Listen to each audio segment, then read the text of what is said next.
Olá, queridos, tudo bem com vocês? Bem-vindos ao canal Fala Sério Pastor. É uma alegria ter vocês aqui. Em nosso canal nós falamos sobre Bíblia, religião, sobre fé, respondemos questionamentos e vez por outra alguém encaminha para mim alguma imagem, algum comentário. Pastor, fala alguma coisa a respeito e eu resolvo falar porque são assuntos que têm relevância no contexto atual. E como vocês sabem, aqui no canal a gente sempre tem batido firme contra algumas ideologias progressistas que olham para a Bíblia como um livro comum, um livro que pode até conter a palavra de Deus, enfim. E a gente tem batido firme contra essas ideias. Então, hoje eu vou analisar a fala de um progressista, e aí eu queria que você analisasse como que a mente de um progressista ela está tão deturpada, tão, eu vou dizer assim, adoecida pelo pecado, que ele não consegue mais nem ter um mínimo de respeito pela palavra de Deus. Fica com a gente até o final desse vídeo, eu tenho certeza que vai ser uma bênção para você.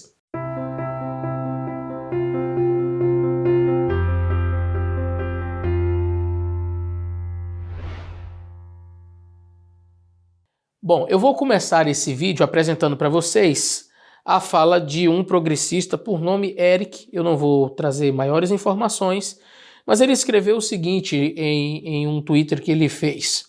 As cartas de Paulo foram usadas para machucar mulheres e a comunidade LGBTQIAPN+. Eu confesso que eu não sei o significado, parece que cada dia é acrescentado uma letra do alfabeto nesta sigla.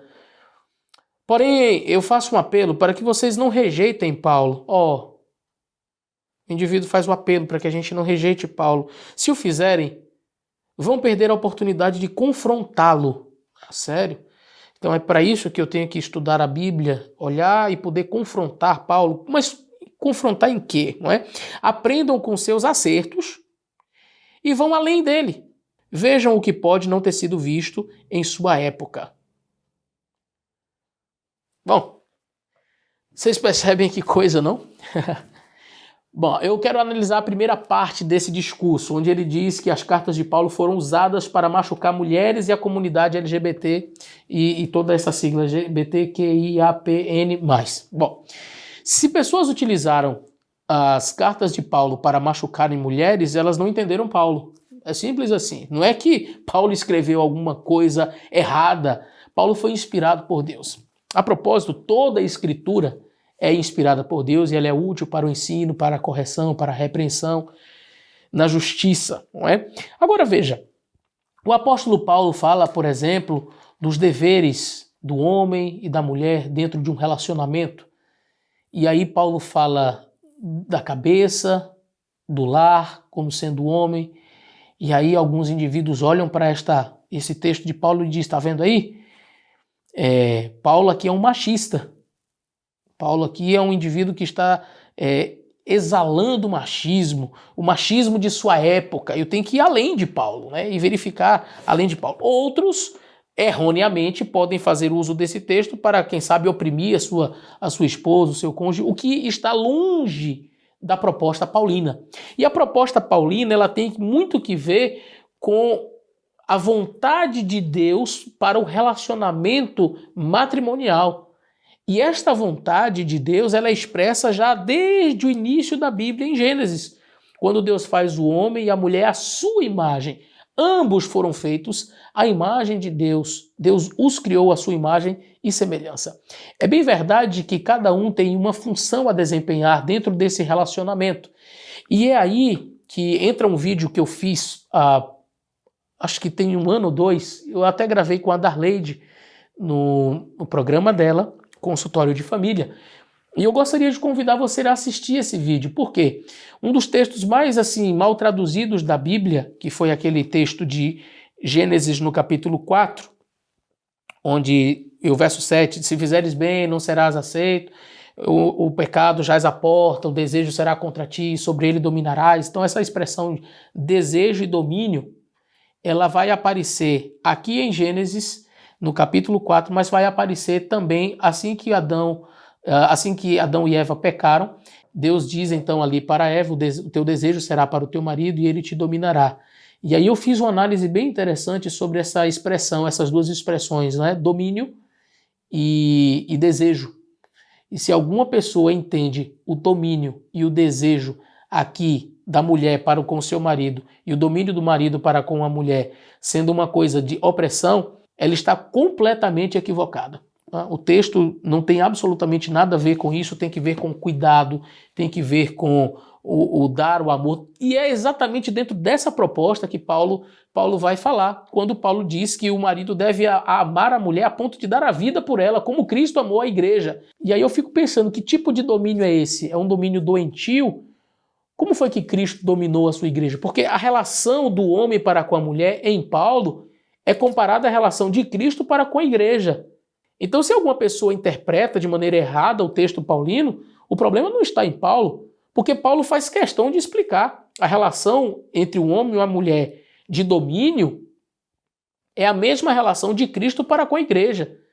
E aí, na relação de Cristo com a igreja, eu vejo amor, eu vejo compreensão, eu vejo respeito, e eu vejo Cristo dando a vida.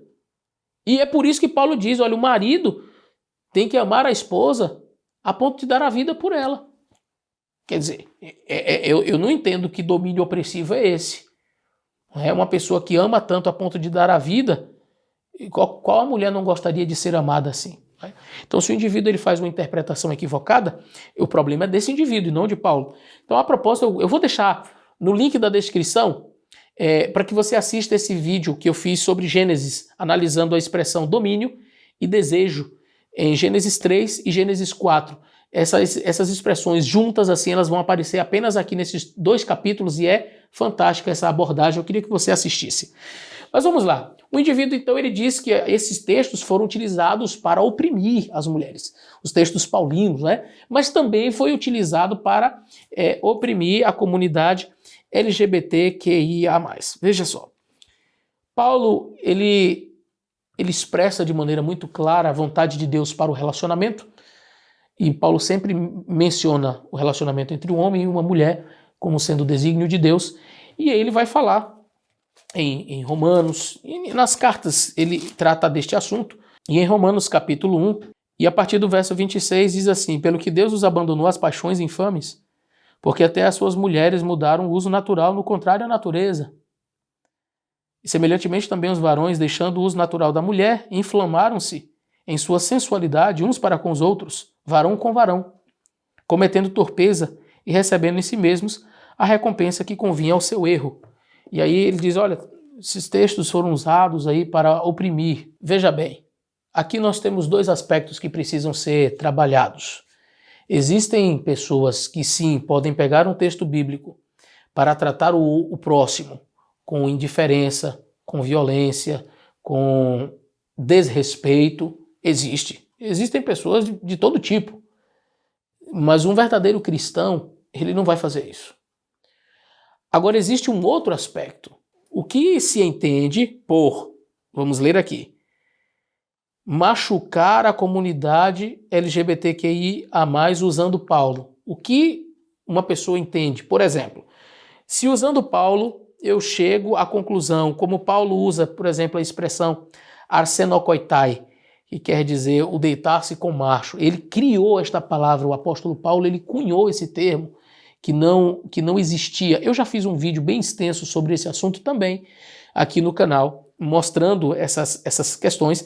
E a Bíblia, ela em si vai mostrar que esta prática é uma prática pecaminosa. Bom, se eu ler a palavra de Deus, a Bíblia, e mostrar pela palavra de Deus, tanto em Paulo como em Levíticos e outras passagens da Bíblia, que o ideal, o propósito de Deus é que a relação seja heteromonogâmica, seja uma relação entre um homem e uma mulher dentro dos moldes de um casamento estabelecido por Deus.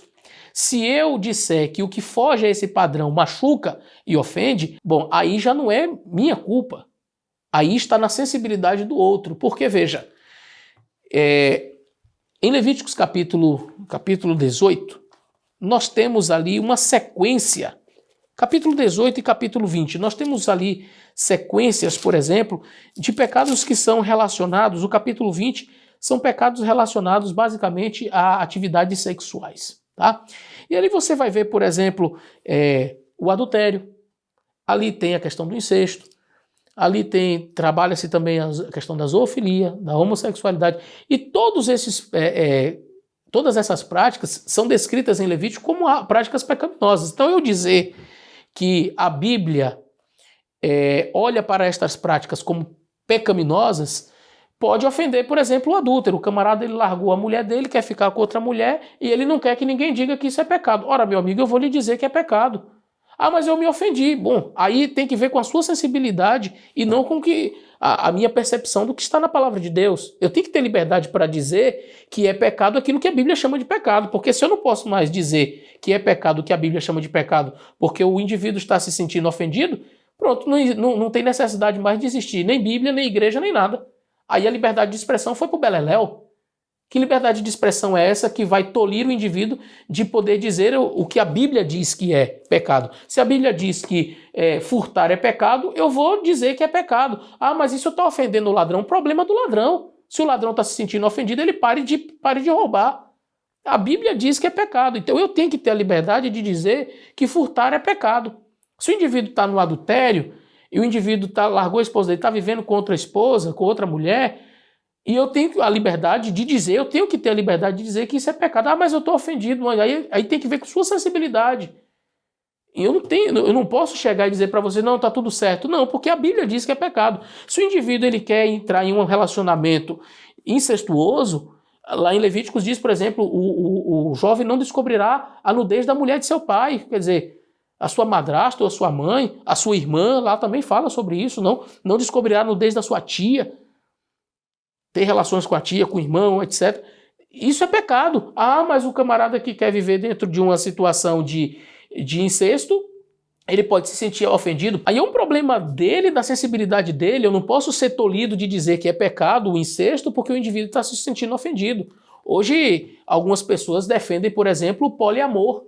O indivíduo ele quer casar com 2, 3 mulheres. Eu vou dizer isso é pecado. Ah, mas está me ofendendo. Bom, aí tem que ver com sua sensibilidade. O que eu não posso, o que você não pode, é tentar tolir a pessoa, o indivíduo, de dizer que é pecado o que a Bíblia diz que é pecado.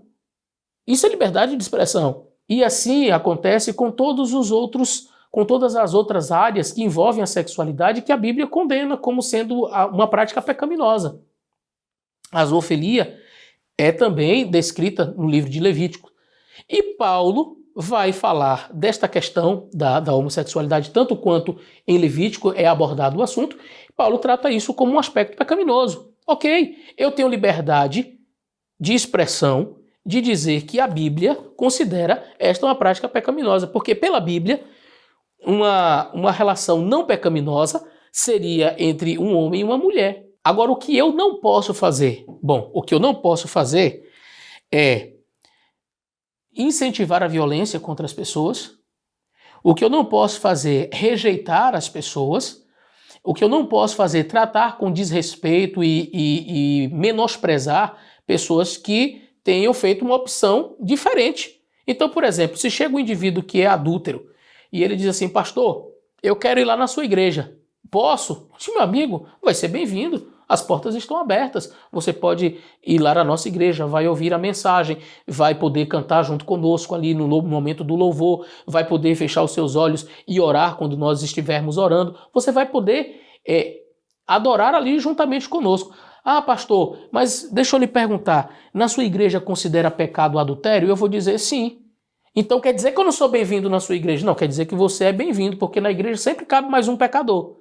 Mas vocês então vão me aceitar, ninguém vai ficar falando mal de mim?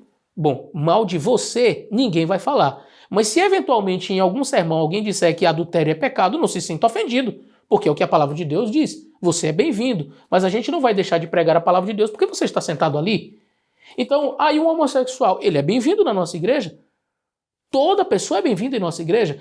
Ah, pastor, você já teve experiências assim? Já fui pastor de pessoas que chegaram para mim e disseram, olha pastor, eu sou homossexual e eu gostaria de que você me ajudasse.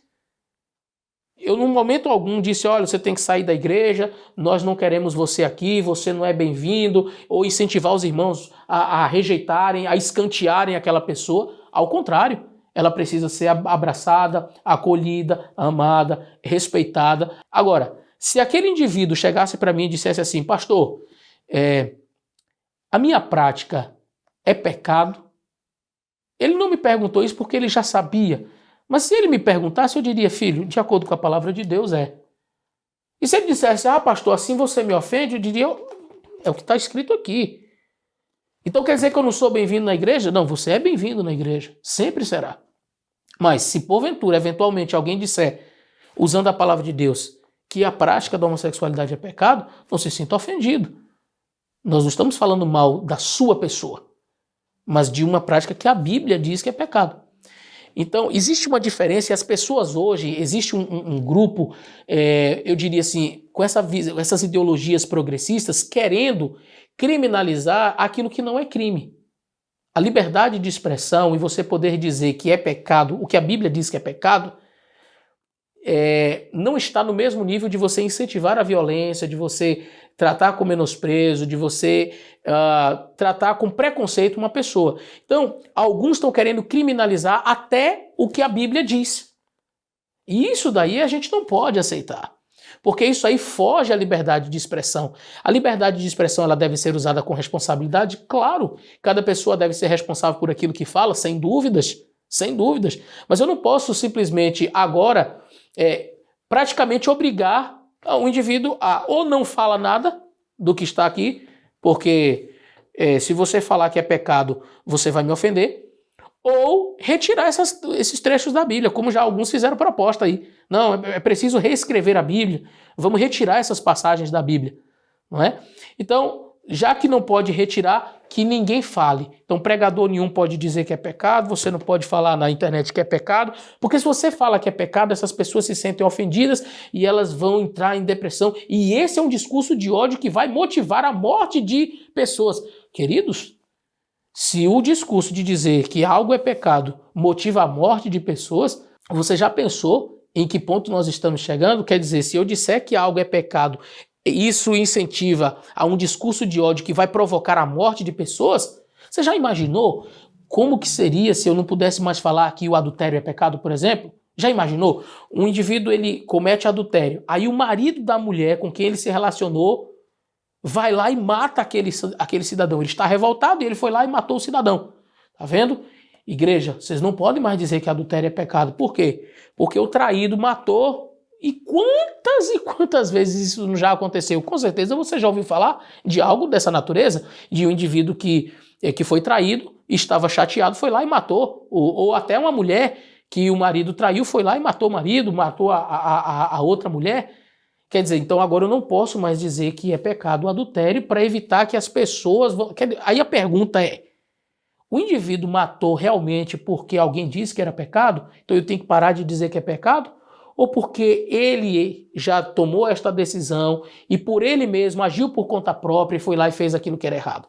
Então eu não posso pegar e colocar na conta da igreja, das igrejas em geral, pelo fato da igreja dizer que esta prática, aos olhos de Deus, é uma prática pecaminosa, eu não posso simplesmente colocar na conta das igrejas ou das pessoas que pregam o que a Bíblia está dizendo, os crimes que são cometidos por pessoas sem noção, por pessoas que são doentes, porque você ir praticar a violência contra os outros, não tem absolutamente nada de cristão nisso.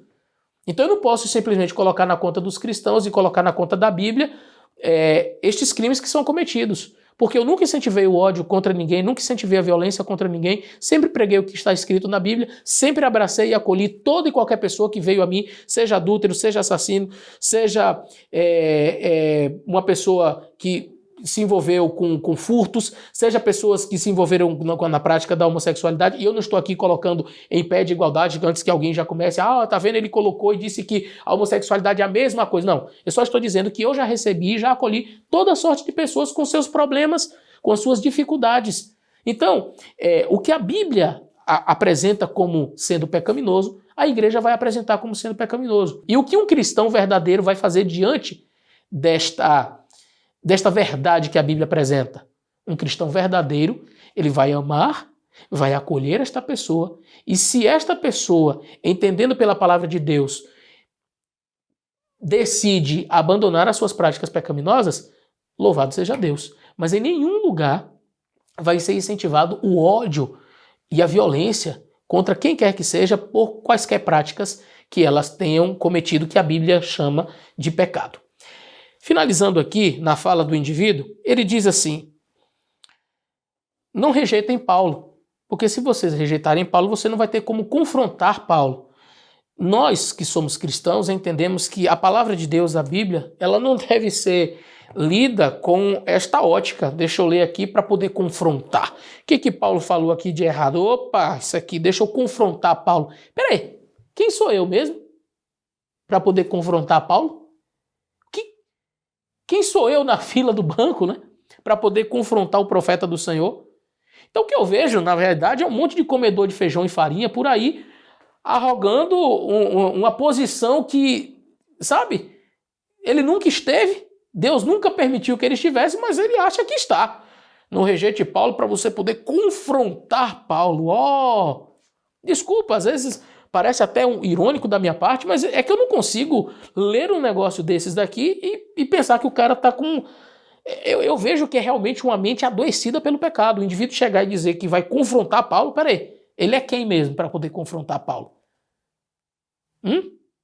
O profeta de Deus sendo confrontado por um comedor de feijão e farinha? Me faça um favor. E mais, aprendam com seus acertos e vão além dele. Pronto. Agora eu... Quer dizer, você aprende com os acertos. Tem umas coisas boas que ele escreveu, né? Vocês aprendem com os acertos dele e vão além dele. Uau! Eu sou quem mesmo? Que revelação e que inspiração que eu tive para ir além de Paulo? Uau! O indivíduo aqui quase se chamou de profeta, né? E você pode ver o que ele não viu no tempo dele. Primeiro, o que Paulo viu e escreveu foi inspirado por Deus. Quem orientou Paulo a escrever foi Deus. Então, daqui a pouco tem o indivíduo querendo ir além do que Deus escreveu, né? Se acha até melhor do que Deus, talvez, vai além do que Paulo escreveu. Então, quem foi que deu a inspiração a Paulo? Foi Deus. Então, eu estou indo além de Deus. Uau! Eu fico assim pensando, né? Tem gente que se acha a última bolacha do pacote, a última gota de água no deserto. Só pode. Para ele achar que ele vai além de Paulo. E aí eu me lembro de um outro influenciador aí, religioso, que gravou um vídeo dizendo que Paulo era um lunático. Que ele está numa posição superior à de Paulo. Que Paulo escreveu muita coisa que ele não sabia. E que hoje ele faz correções ao que Paulo escreveu. Eu digo, caramba, ele é quase uma pessoa da divindade. Essas coisas assim me fazem ver como que trabalha a mente progressista. Como que algumas pessoas agem. E isso deve fazer com que eu e você tenhamos muito cuidado com esse tipo de ideologias, com esse tipo de pensamento. A gente tem que ter cuidado para não ser influenciado por essas ideias malucas e acabar rejeitando a Bíblia como fonte de inspiração divina, como palavra de Deus. Aqui não contém a palavra de Deus. Aqui não se torna a palavra de Deus. Este livro é a palavra de Deus, a inspirada palavra de Deus, dada a nós, para nos mostrar como devemos agir, para nos mostrar que caminho devemos seguir. É por isso que eu rejeito essas visões progressistas. Quando me mandam, olha pastor, o que o indivíduo falou, eu digo, rapaz, essa pessoa, eu não sei onde ele estava com a cabeça, não é? Então veja, não devemos usar a palavra de Deus para oprimir, para machucar ninguém, sejam as mulheres, sejam a comunidade LGBT, seja adúlteros, seja quem for. A Bíblia não é um livro utilizado para oprimir e machucar ninguém. Agora, se as palavras aqui descritas ofendem alguém, que essa pessoa olhe para a palavra de Deus e mude de atitude, ou se quiser permanecer nas suas práticas, permaneça. Mas não queira calar este livro. Não queira calar este livro. O profeta João Batista, em seu período, ele teve que lidar com lideranças da época que quiseram calar. Né? E, por exemplo, Herodes vivia com a mulher do seu irmão, ele tomou a mulher do irmão dele. Praticamente dois pecados ali, porque a mulher do irmão dele era praticamente a carne dele, do seu irmão. Foi uma relação incestuosa e uma relação de adultério. E João Batista foi lá e disse que o que ele estava fazendo era pecado. Tem que falar que é pecado, ué. Ah, mas ele se sentiu ofendido. Bom, ele tinha poder, foi lá e arrancou a cabeça de João Batista. João Batista estava errado? Não. O que eu vejo é hoje um monte de Herodes. Em nosso tempo, nós temos um monte de Herodes. A gente diz que é pecado, aí tem alguns Herodes que querem arrancar a nossa cabeça, que querem nos calar de alguma forma. Não, você não pode dizer que é pecado, porque é ofensivo. João Batista não estava preocupado se Herodes ia ficar ofendido ou não. Ele disse o que precisava ser dito. O que precisava ser dito? Que o que Herodes estava fazendo era pecado. Ponto. Ah, mas Herodes não gostou. O problema é de Herodes. Não deixa de ser pecado porque ele não gostou. Ah, mas ele se sentiu ofendido. Ok, continue se sentindo ofendido, mas a sua prática era pecaminosa. Então, como pastor, como cristão, eu não posso deixar de pregar o que está escrito aqui. Não vou ofender as pessoas, não vou incentivar a violência, mas jamais deixarei de pregar o que está aqui. Até o dia que quiserem arrancar minha cabeça, ou até o dia que quiserem me calar, de alguma forma. Se alguns Herodes vão se levantar para isso, eu não sei, mas eu continuarei fazendo o meu trabalho enquanto Deus me permitir, enquanto a liberdade de expressão houver, para que eu pregue a palavra de Deus. Que Deus abençoe você, um grande abraço e até o nosso próximo vídeo.